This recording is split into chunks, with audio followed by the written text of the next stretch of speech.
Welcome to part 4 of exploring Vodun in the Benin Republic. Today I'm going to be talking about my reading with a traditional Vodun priest. This was quite hard to find because unfortunately there are people out there who do pose as being a Vodun priest when they're not. And honestly, I will literally argue with anybody who says that Vodun or voodoo is not a closed practice, because when you go to this place and you see the amount of effort you have to do to become a priestess in order to do rituals, etc., you can't just say that it's an open practice. I had my first divination with a Vodun priest and it literally just blew my mind. I had so many questions because I have had different spirits visit me or try to connect with me, and I never really understood the purpose or why, and didn't feel like I could draw out a real answer. So a whole point of my trip was to understand, what is this spirit calling out to me and why? So the reading had to be translated because the Vodun priest did not speak English, so I had to rely on my tour guide to translate for me. Vodun divination works completely different to like using tarot cards or astrology or anything like that. So the Vodun priest sat to the side and there was somebody with the ritual tools, and they were using these tools to decipher what sign was coming out for me. So Vodun works with a series of signs, and this sign will come out and will give you an answer or a message. And as the priest and the person doing the divination are working there, they are communicating with the spirits to understand what influences are around you. Obviously, I didn't take any pictures or videos of this process because I wanted it to be sacred, but also it can be disrespectful. Some of the ritual tools that they were using were chains, shells, stones. You have to understand that Vodun wasn't created to be aesthetic. It was developed by what was available to the people, okay? And this is where people get so many things wrong when it comes to rituals, spellcraft, everything like that. It's not about being aesthetic, it's about using what's available to you. This is how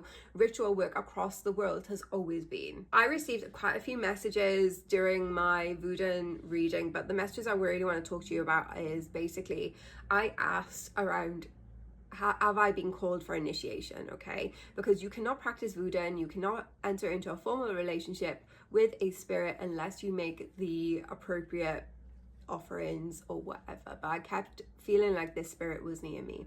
I wanted to understand that more.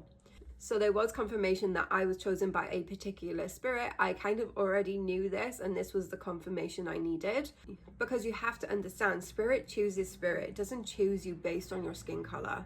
But when you're dealing with a closed practice, you need to proceed with caution, with respect, and also the appropriate guidance. I was told I could enter into a relationship with this spirit if I wanted to. There was no scamming, there was no scared tactics of, oh, if you don't do this, it will, something bad will happen to you.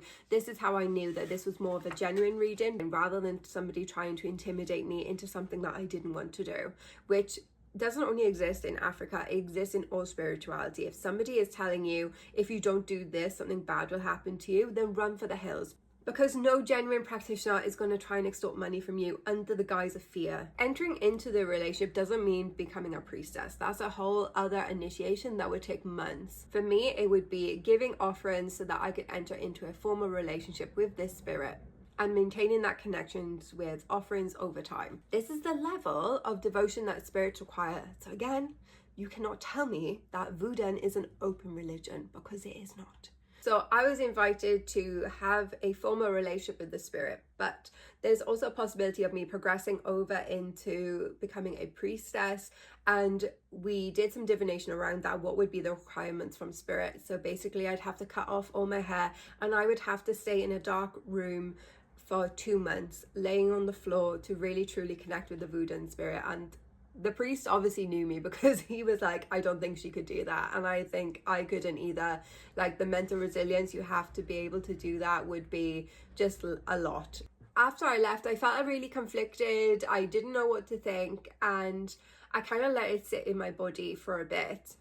Because when you're somewhere unfamiliar in a different culture and you hear something like this, it can feel really overwhelming. Like, is this something I really want to do? What are the requirements that come with it? You want to approach it with respect and guidance, and you want to make sure you're making the right choice for yourself and for your spirit. After sitting with it, I just kind of realized this spirit has already been in my life. It shows to me in dreams, in symbolism, and in different ways that it kind of pops up for me.